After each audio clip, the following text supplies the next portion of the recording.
Immobilier de luxe, un marché en pleine mutation.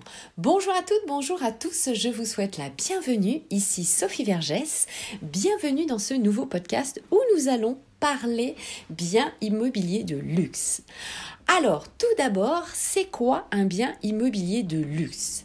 Alors, ça va être défini bien sûr par son prix, mais pas que, évidemment, un bien immobilier est dit luxueux parce qu'il va avoir des matériaux précieux, des belles pierres, des espaces verts, un parc arboré, une piscine par exemple, ou qu'il soit au calme. Donc c'est très important avec de très grands espaces et une vue aussi bien sûr, par exemple une vue sur la mer.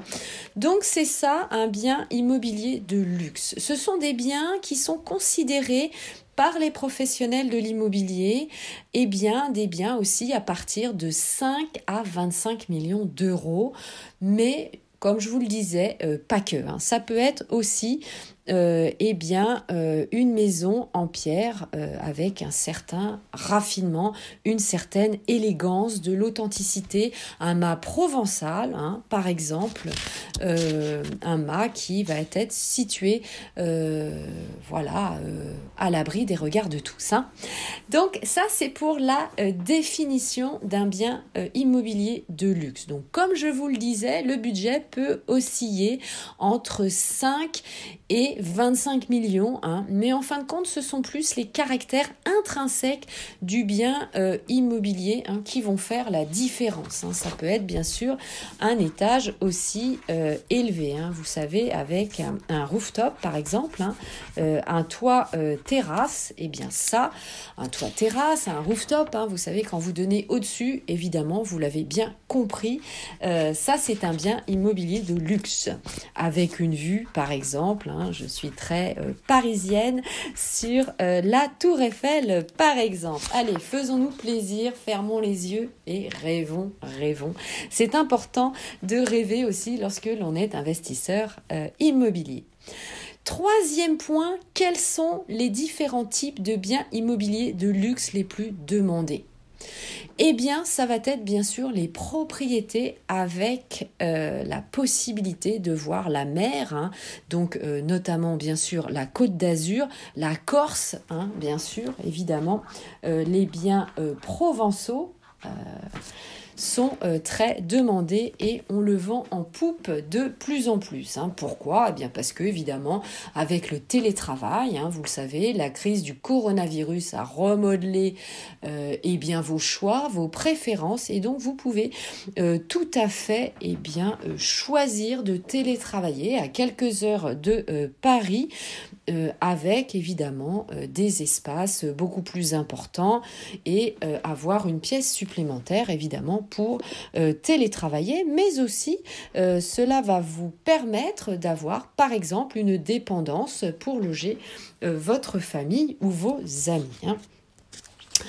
Alors, tout de même, une petite précision, à savoir que l'Île-de-France, va être votre secteur de recherche de prédilection pour un bien immobilier sur deux dans le secteur du luxe, et ensuite, évidemment, c'est la région PACA, Provence-Alpes-Côte d'Azur. Voilà, ça fait partie du baromètre Belle Demeure.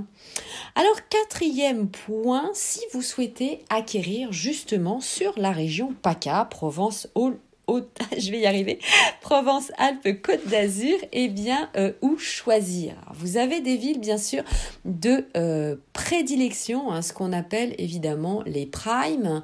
Les villes primes, c'est là vraiment où vous avez une très forte demande. Ça va être Cannes, ça va être Saint-Tropez, ça va être Saint-Jean-Cap-Ferrat, Cap d'Antibes, mais aussi bien sûr les terres aux alentours, notamment de Grasse. Pour quelle raison ? Eh bien tout simplement parce que vous avez des bâtiments de qualité avec beaucoup de charme, des pierres, des espaces, des grands jardins. La région de Grasse, vous savez, Grasse est connue évidemment pour la fabrication des parfums. C'est une région assez exceptionnelle, donc si vous avez les budgets, faites-vous plaisir, vous ne ferez jamais un mauvais investissement de ce côté, bien sûr. 5e point, eh bien, où acquièrent les étrangers dans l'immobilier de luxe. Où et qui acquiert? Eh bien, les étrangers, évidemment, selon leur région, vont avoir, pareil, évidemment, des secteurs de prédilection.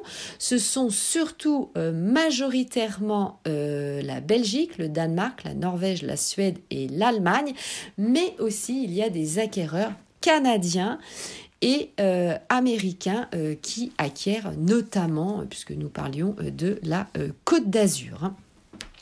Alors avant de terminer ce podcast, eh bien vous pouvez me suivre sur mes différents réseaux sociaux et je serai ravie bien sûr d'échanger avec vous. Vous pouvez me suivre sur bien sûr mes différents comptes Instagram, TikTok, mon groupe Facebook, Investir en immobilier, l'immobilier au féminin, ma chaîne YouTube, TikTok bien sûr et Clubhouse où je fais régulièrement évidemment des lives. Alors quelle est la perspective de l'immobilier de luxe?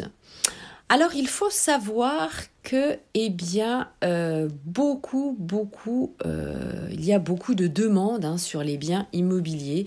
Donc il y a une raréfaction des produits et bien sûr ça crée une certaine pression. Donc les banques centrales font évidemment leur maximum pour maintenir l'économie à flot dans ce contexte de pandémie et nous y sommes encore. Donc malheureusement cela continue. Donc ça crée bien sûr évidemment des conséquences sur les prix. Autre conséquence de la pandémie sur le prix, vous le savez, c'est l'inflation évidemment sur le prix des matières premières, puisque si vous acquérez, il est fort possible que vous deviez faire des travaux et vous le savez, eh bien certains évidemment matériaux flambe et c'est très compliqué pour vous de faire les travaux. Donc attention bien sûr, faites faire un budget par des professionnels et prenez en compte cet aléa. Bien sûr, oui, c'est le moment idéal d'investir en immobilier de luxe, bien sûr, si vous avez les budgets. Ne vous privez pas d'un bien exceptionnel.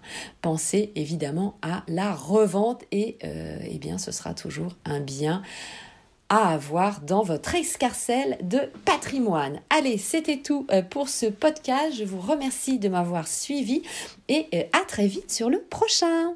Bye bye, ciao ciao, portez-vous bien et très bon investissement à vous. Au plaisir d'échanger ensemble.